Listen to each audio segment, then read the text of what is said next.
오늘은 보험을 왜 드는지에 대해서 알아보도록 하겠습니다.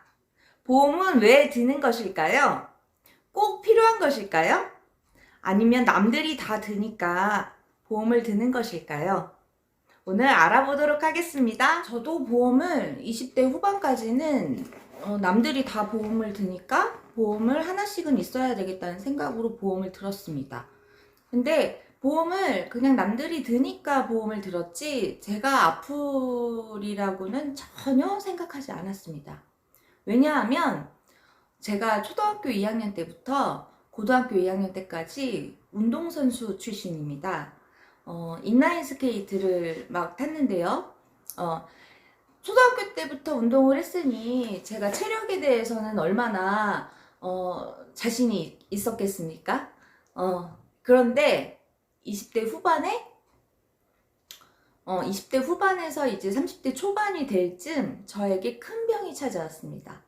큰 병은 아니고요. 큰 일이 찾아왔죠. 그것은 바로 심장마비였습니다. 응급차를 타고 새벽에 병원에 가서 살아났죠. 그때까지는 몰랐습니다. 보험이 왜 이렇게 필요한 것인지. 그리고 심장마비의 원인을 찾으려고 며칠 동안 정밀검사를 받았습니다. 그런데 정밀검사 결과 아무런 이상이 없다. 아무런 이상이 없었습니다. 근데 저는 심장마비가 왔고요.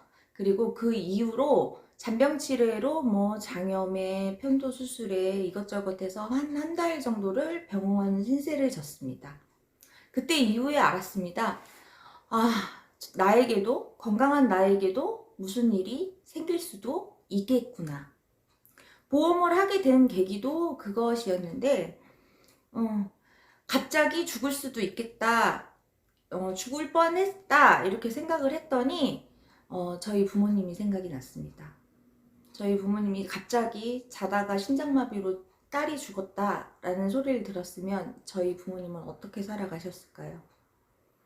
그래서 보험이 필요한 이유 중에 하나도 갑자기 내가 잘못될 수 있기 때문입니다. 두 번째 이유는 바로 한국인이 가장 많이 걸리는 질병에 걸리면 어떻게 할까입니다. 이 질병이 간단하지 않고 중대한 암이라면 어떻게 할까요? 암은 너무 흔한 질병이 돼버렸습니다. 암에 걸리는 사람은 3명 중에 1명꼴로 30%에 육박하고요. 내가 암에 걸렸는데 간암이라면 6,622만 원의 고액의 치료비가 들어가게 되어 있습니다. 거기에 표적 항암제나 신기술로 치료를 한다면 더욱더 많은 치료비가 부담되겠습니다. 하지만 실비가 있다면, 진단금이 있다면 괜찮습니다. 생활비가 문제입니다. 암은 집중치료 기간이 2년인데 평균 4인 가족 필수 생활비는 300만 원이라고 합니다. 300만 원씩 2년 7,200만 원.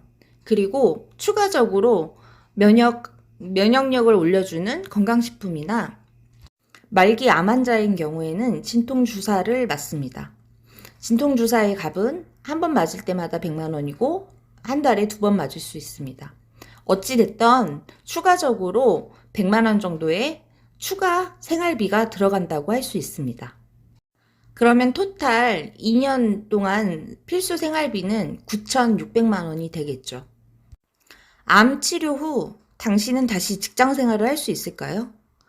암 발병 후 실직률은 83.5%입니다. 다시 직장으로 돌아갈 수 없다는 얘기죠. 한 집의 가장이라면 내가 아프더라도 가장의 책임은 사라지지 않습니다. 두 번째 이유는 당신이 중대한 질병에 걸리면 어떻게 하나입니다. 다른 입장에서 보험의 필요성을 보겠습니다. 과거에는 보험이 필요 없었을 수도 있습니다.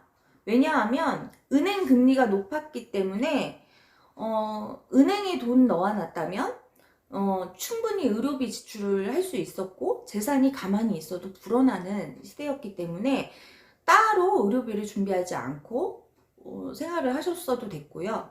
그리고 그때는 자녀를 한 6명씩, 7명씩 많이 낳던 시대였습니다. 만약에 모아둔 돈이 없다면 자녀들이 n분의 1씩 조금씩 걷어서 의료비 지출을 할 수 있었습니다. 그리고 돌아가시면 뭐 집을 물려받거나 이렇게 할 수 있었던 시대입니다. 현재 지금 시대는 어떤 시대냐면요. 의료 기술이 너무 발전했습니다. 그래서 평균 수명도 높아졌고, 그리고 생활 수준도 우리가 아프리카나 이런 사람들처럼 살지 않잖아요. 몸에 좋다는 유기농도 먹고, 몸에 좋다는 건강식품도 챙겨 먹고, 생활 수준이 높아졌습니다. 그러면서 기대 수명이 길어졌고, 그렇기 때문에 우리가 평균 수명이 너무 높습니다. 그래서 지금 시대는 자녀와 부모가 같이 오래 사는 시대입니다. 그렇기 때문에 자녀에게 나의 노후를 맡길 수는 없는 시대. 그래서 이제는 노후 의료비는 스스로 준비해야 되는 시대입니다. 자녀에게 의지할 상황도 아니고요. 자녀에게 피해를 주면 더군다나 더 안 되는 시대이니까요. 그럼 그림 하나 보고 가실게요. 도대체 얼만큼 나의 노후에 대해서 생각을 해봐야 될지, 그리고 내가 은퇴를 잘해서 내 노후를 잘 행복하게 보낼 수 있을지 한번 보시죠. 이 그림은 인생 금융 설계를 그림으로 풀어보았는데요. 보장 설계를 기초로 깔고 절약을 해서 투자나 저축을 해서 은퇴를 준비한다는 것입니다. 은퇴에는 활동기에 필요한 생활비가 포함되어 있고요. 중대 질병 진단금도 필요하고, 간병기에 간병비도 필요하고요. 배우자의 단독 생활비도 필요합니다. 여기서 우리가 집중적으로 봐야 되는 것은 35년입니다. 30살부터 65세까지 35년을 일을 하고요. 65세부터 100세까지 35년의 노후 생활을 보내게 되어 있습니다. 그런데 보험을 제대로 기초 설계를 해놓지 않는다면 나의 은퇴는 완전한 완성이 될 수 있을까요? 시대가 바뀌었습니다. 노후의 기간이 너무나 길어진 현실입니다. 35년간을 우리는 은퇴를 위해서 준비를 해야 됩니다.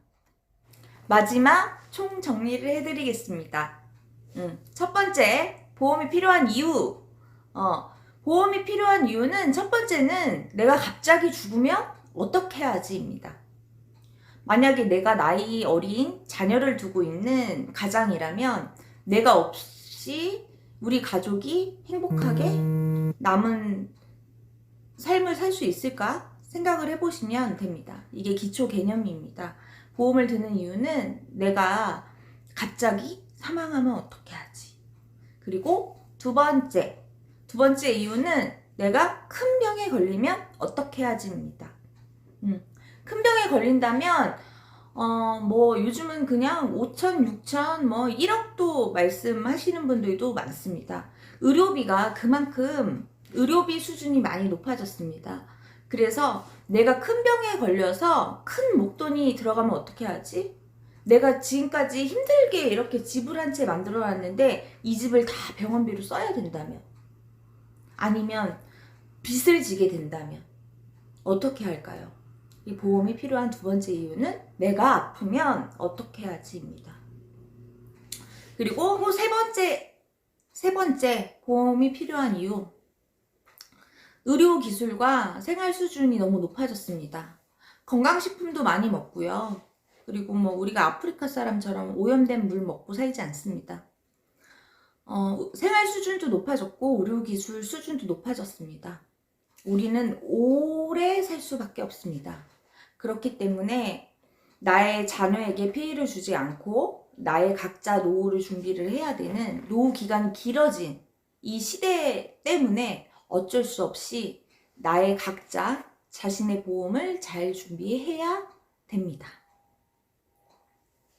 여러분도 보험을 잘 준비하셔서 자녀에게 기대지 않는 삶을 사셨으면 좋겠고, 행복한 노후를 보내셨으면 좋겠습니다. 오늘은 여기까지 하겠습니다. 다음에 또 찾아뵙겠습니다. 감사합니다. 구독, 좋아요, 알람 설정 해주세요. 감사합니다.